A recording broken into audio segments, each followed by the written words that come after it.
Rolling. Are you ready? So yeah. Hey man, how's it going? Hello. How you doing? Yeah. So it's the first night of the Frank Turner Tape Deck Heart Tour. That it is. Very first night. Yeah. And you looking forward to it? Oh yeah, absolutely, man.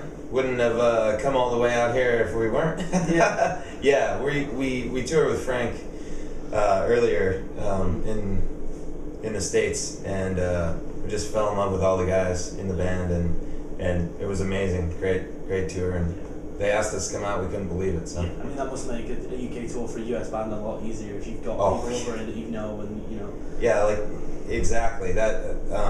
Like we were saying to the other guy earlier, is you know, the shows that we've played thus far, the few that we played in the UK last year, you know, pretty small venues and stuff. So to have the opportunity to open up huge shows for Frank is just amazing. You said you've been over here before. Are you looking forward to being in new places? Yeah, you know? Absolutely. This year with the dates that he's doing, and then we're doing a month on our own as well. Yeah. So we're going to be over here 2 months total in Europe as well, and yeah, we're doing France and Spain and Ireland and Norway, in addition to the rest of the countries that we've kind of touched on before. Yeah, that's one hell of a tour. I mean, yeah.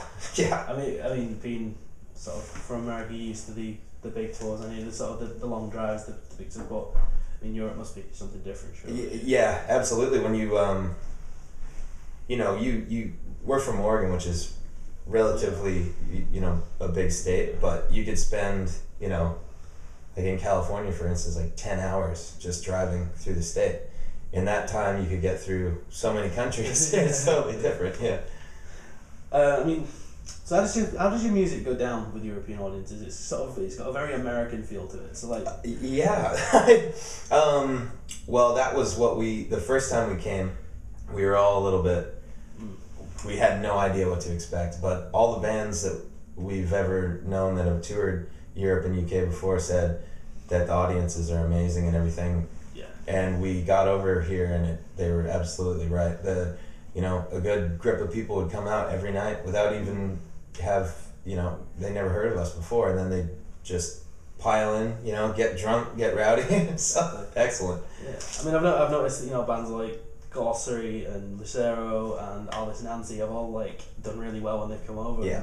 And not necessarily had like the biggest kind of following originally, and then just come away. Yeah. This is brilliant. Yeah. They those guys, all those guys, they work their asses off, and they tour constantly in the States, but it is a different world. It definitely. I mean, your stuff must have sort of piqued some interest. You signed to Xtra Mile now. Yep, we are. Just signed to Xtra Mile. That must mean there's a new record coming, surely.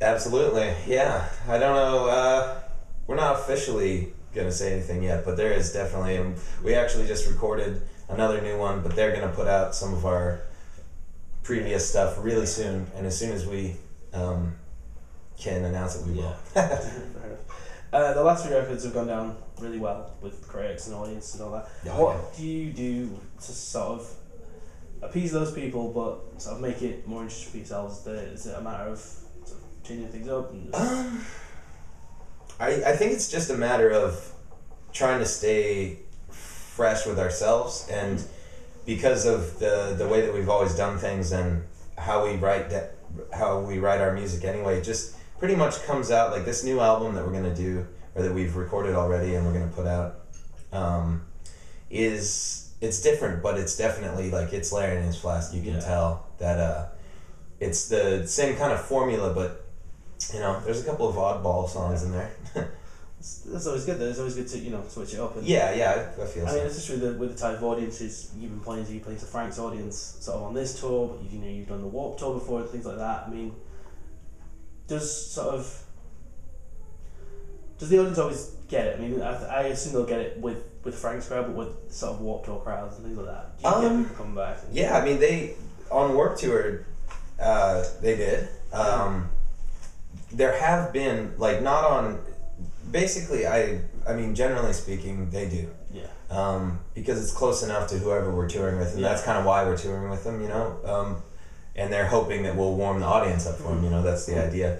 But we have played shows on our own, or it's been in a really weird town in the States somewhere, and we call it the Back to the Future audience, where in the original Back to the Future, they're like, well, you guys obviously weren't ready for that, but your kids are going to love it. And that's how it feels. Like, they just stand there and, like, look at you weird.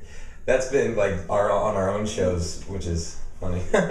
I mean, after this, you know, you say you do some stuff in Europe and all that sort of headline shows. Is the plan then to sort of springboard off this, come back to the UK with the bigger audience and stuff? Yeah, very shortly after this, we'll go home for a bit, do a Canada tour and some other touring in the States, and then we're gonna shoot back and round. I don't know if I can say yet for sure, but pretty soon. We'll be back. Yeah. That's all we need to know. Right, finally, you know John Snodgrass, right?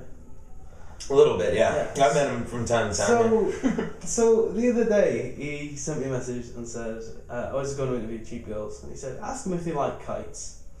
So and like he said this a few times now. So I think I'll do some research. You know, do Larry and His Flask like kites? Yeah, it's been about 20 years since I've flown a kite.